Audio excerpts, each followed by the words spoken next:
Indians all believed in God.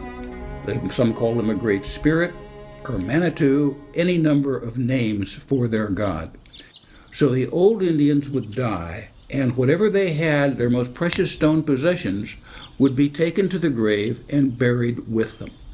And that meant that the next generation had a new group of stone things to make for their generation. They had to make the arrowheads, the spear points, the scrapers, the decorations, and their gods.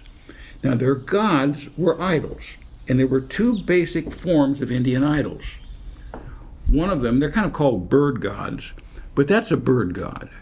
And you can tell that it looks a little bit like a bird and whatever else it is. It may have been modified from a tool for something later, but that became something that they worshipped. And maybe the group of people who used that for a tool developed that as a god. This is our tool and it is our god. So they had this tool for slicing or whatever, but it became an object of worship. And if you look, they drilled little holes in it so they could wear them wherever they went. And it never left them. It may have had pockets, but they could keep that with them forever. That's how important that god was. Now, another group of Indians believed in a god who could either see or hear them.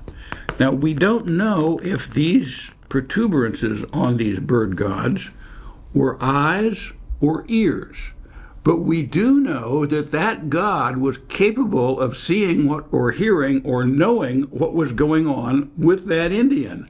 So these Indians were a little bit more careful than those Indians. They were a little bit more advanced and some of them had a god that just sat flat, others had a god that stood up. This is made out of porphyry, probably came from Pennsylvania, from the eastern part of Pennsylvania, and ended up in Ohio. And just like the obsidian and the other rocks, Indians had to carry. They could carry maybe 100 pounds on their pack. So when they went and made their deal for the stone to keep all of their factories busy, they had to make sure they had good stone from reliable people that were not cracked, because nothing would make one tribe of Indians happier than to sell a bunch of cracked stones to another Indian, so all of their manufacturing that would be broken by the time it was made. So all of these Indians are doing this, and they're all got these gods, and all of them have little holes in the bottom so that they can wear them around their neck. And they never are apart from their God. This was like the early version of a Catholic crucifix. This was part of their life. And these things are all polished, and they were polished and probably oiled. They're just beautifully done. And they could even make, sometimes, little chairs out of a solid piece of stone.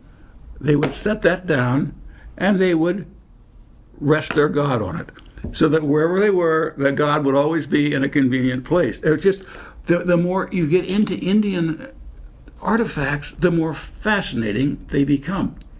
Now, this is one that they would use in the medical factories. They had to be able to take roots, stone, and bark and turn them into powder that they could mix with oil or water or vinegar or whatever else. They had quite a chemical department. So they would take this little thing here, and this is a stone that they would use to grind it, and they would grind that up into the finest possible powder. And then they had their war paint, they had whatever they wanted to make, but that was in their chemical department. I mean, these Indians were just incredible people. And one of the most, and they had different sizes. They would have a big one for that, and they would have smaller ones that they could carry around in their packs. So if they were out on the road or on the war trail, they could pull that out and make whatever they needed. So it was just fascinating as we get into it. And we see all of these things that were made with incredible labor and incredible precision and engineering and design and skill. We see that there was an entire civilization of people just like us for the last 14,000 years, and maybe beyond that, who were able to live in families. The families would turn into tribes, the tribes would turn into people, and the people would turn into nations. And the Iroquois are a perfect example. Suddenly 7 tribes turn into a vast nation. And to be perfectly honest, they were just as bloodthirsty as the Protestants who came after. I mean, the Iroquois pretty much destroyed the Erie Indians, who were around the lake after which they were named. And every time we see an Indian name on a map, or we read it in a book, that Indian name indicates a tribe, a group of people who had a founder who started the tribe and turned his family into a collection of families that became their tribe. And it's very important to make the connection between that and the 12 tribes of Israel. The tribes, the leaders of those tribes, all became separate nations. And we have to understand that when we look at other people, all we're looking at are people with slight genetic differences to us. There's very little difference between the peoples. 99.9% of the DNA is the same. And that brings us back to the wisdom of Jesus. Love your neighbor as yourself. And that's what we're supposed to do. And when we see people who pretend to be neighbor-loving Christians, embarking, as the Episcopalians, the early Episcopalians did, when we see them embarking on a continent-wide slaughter of people who were very much their neighbors, we see the danger of being a heretic. Well, the old Episcopalians did not like the bad publicity they were getting, so they would get other people to do their dirty work. In Philadelphia, they got William Penn, dressed up a whole bunch of Quakers in big black hats, and William Penn goes out. He made a treaty with some Indians who he pretended to be chieftains, and he gave them a couple of chests full of blankets, and they were worth a few $100s. And he said, "I'll trade you this for as much land as a man can cover in a day." Oh, well, 20 miles? Yeah, it's not bad. We got lots of land. We'll give him that. Instead of honoring his agreement, William Penn, great early Protestant, all right, William Penn had relay runners scheduled. And one man would run at top speed for 2 hours, tap the next relay, and they stole a piece of land as big as the state of Connecticut. I mean, it was just, and pretended that they were doing something good. That was the difference between them and the Catholics who arrived in Mexico in 1520. Their priests, Catholic priests, would stand in front of the soldier and say, "You will not slaughter these Indians unless you kill us first."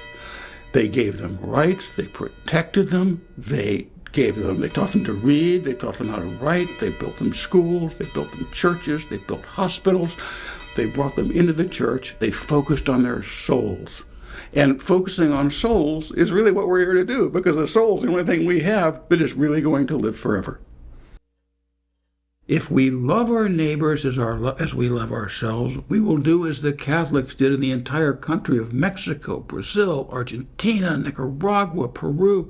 They loved their neighbors as themselves. Thousands and thousands of Spanish and Portuguese priests, nuns, and religious came over to teach the Indians how to get their souls into heaven. And the old Episcopalians just killed them. I mean, the difference could not be clearer. And today, in our time, there is one church that provides this teaching. Life must be protected from conception until natural death. And as farther we get away from that, the closer we sink into this early Episcopalian extermination of countless tens of millions of people. We have to realize that we have an immortal soul that will go to judgment. And that soul will be judged on whether or not we loved our neighbors. And it doesn't matter if our neighbor is as tiny as a grain of salt, or if our neighbor is a tribe of Comanches, all wearing war paint. We are called upon to love God and to love your neighbor as yourself. May we all be blessed to be among those who do so when our soul stands before God at judgment.